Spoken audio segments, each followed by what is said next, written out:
Roman Reigns a number of weeks because of the damage done by Braun Strowman. Remember, Braun Strowman out of action. Could be up to 6 months after a shattered elbow caused by Reigns. Standing moonsault kick out in WrestleMania history. Oh, there's a drive-by by Reigns, driving Seth into the ring post. Ribs first. Seth Rollins, though, caught him with it. The last second out of desperation. Reigns tossed over the top rope. Seth Rollins going to launch himself now, takes out Reigns. Legs. First time in a while. Blade by Seth. Reigns is vulnerable in the center of the ring. Oh! Man. Good night. As Seth Rollins kicked out there, but watch this.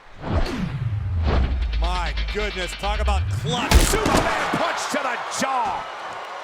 Dead character right now, look out. Oh, sidestepping it, shoulder first, blasted into the steel. Rollins connects, this is over. Phoenix splash. Reigns out of the way. My God. Oh, what a right hand. Oh, and it's Enziguri. Trading shots, guys. Oh, spin!